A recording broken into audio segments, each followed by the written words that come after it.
आज के क्लास में इनकम फ्रॉम हाउस प्रॉपर्टी का हम लोग 17वां क्वेश्चन देखेंगे। इसमें लिखा है कि एक व्यक्ति हैं जिनका नाम है श्री परमानंद और ये कुछ हाउस प्रॉपर्टी के मालिक हैं। उस हाउस प्रॉपर्टी का टोटल वैल्यूएशन जो है 4,65,000 है।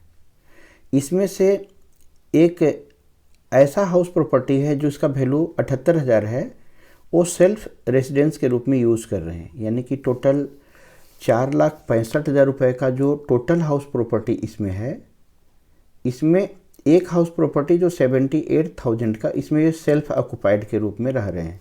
तो बाकी जो इसको लेस करके बचेगा वो लेट आउट पोर्शन है, उसका भाड़ा पर लगाए हुए हैं। He claim the following expenses against house property. इन्होंने कहा है कि 1,000 रुपया इंश्योरेंस प्रीमियम उन्होंने इस हाउस प्रॉपर्टी पर दिया है, इसका कोई काम नहीं होता है। 5,000 रुपया interest on loan taken for repair of residential house. जो ये 78,000 वाला हाउस है, इसके लिए उन्होंने बनाने के लिए लोन लिया था, उस लोन पर 5,000 का इंटरेस्ट वो भरे हैं। ये इंटरेस्ट डिडक्टेबल है, ये माइनस होता है, क्योंकि आप जानते हैं कि सेल्फ ऑक्युपाइड हाउस जो होता है उसका ग्रोस एनुअल वैल्यू नील होता है। इस नील में केवल 5,000 का इंटरेस्ट ही माइनस होगा, यानी आंसर निगेटिव आएगा, यानी लॉस फ्रॉम हाउस प्रॉपर्टी आएगा। जहाँ पर इनकम फ्रॉम हाउस प्रॉपर्टी आता था, अब यहाँ पर लॉस आ जाएगा सेल्फ ऑक्युपाइड वाला केस में। बाकी लेट आउट पोर्शन में आंसर आएगा इनकम के रूप में ही। तो इसको हम लोग यहाँ पर देखते हैं। अब आगे क्वेश्चन को पढ़ा जाए।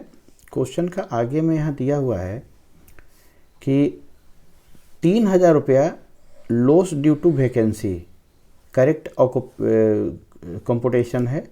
जो घर को भाड़ा पर लगाया गया था उसमें 3,000 रुपया वैकेंसी के कारण लॉस हुआ, कुछ महीना मकान खाली रहा होगा।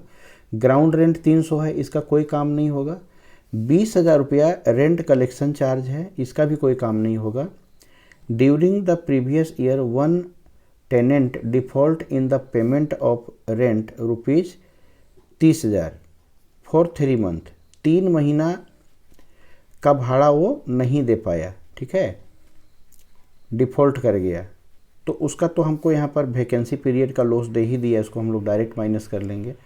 The legal proceeding institution in a court of law for the recovery of rent have not been disposed. और इसका कोई रिकवरी के लिए कोई कोर्ट कुछ दिया नहीं सबूत, तो ये 30,000 नहीं लेंगे। जो लॉस ऑन वैकेंसी है इसी को खाली मान के चलेंगे। अब इनकम आपको बताना है। तो देखिए यहाँ पर आपको दिखाया भी है कि amount of vacancy allowance has been deducted in full from rent receive because it has been calculated correctly. यहाँ पर करेक्टली कैलकुलेट हुआ, तो इसी को हम लोग लेके चलेंगे।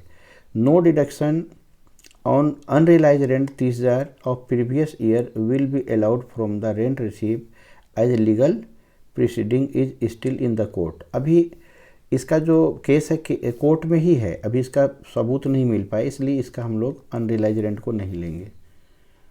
तो अब इसका क्वेश्चन का आंसर हम लोग सोल्व करते हैं। एक चीज़ यहाँ पर थोड़ा याद रखना होगा कि टोटल हाउस प्रॉपर्टी का वैल्यू है 4,65,000, उसमें एक मकान जो सेल्फ ऑक्युपाइड है उसका वैल्यू 78,000 है। तो जब लेट आउट पोर्शन का काम करने लगेंगे तो इसमें से ये वाला अमाउंट को माइनस करेंगे, इसका कोई काम नहीं होगा। ये सेल्फ ऑक्युपाइड में इंटरेस्ट माइनस हो जाएगा क्योंकि घर बनाने के लिए लोन लिया गया है।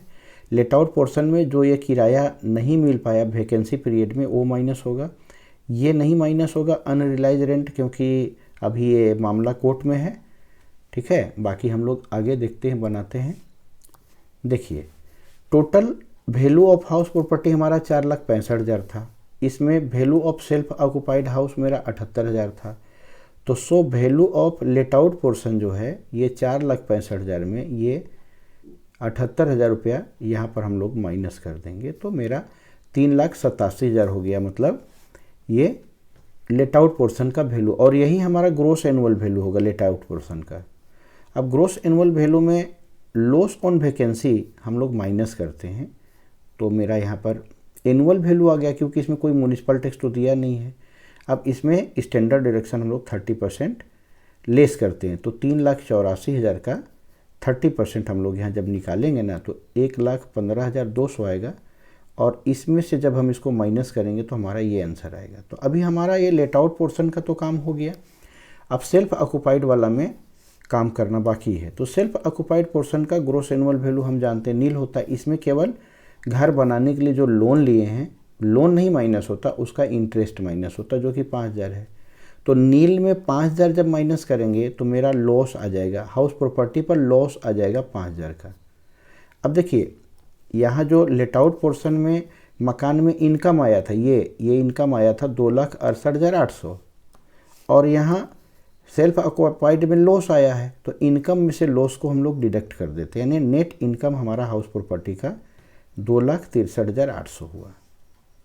तो इसी के साथ ये जो है हमारा क्वेश्चन कंप्लीट हो जाता है।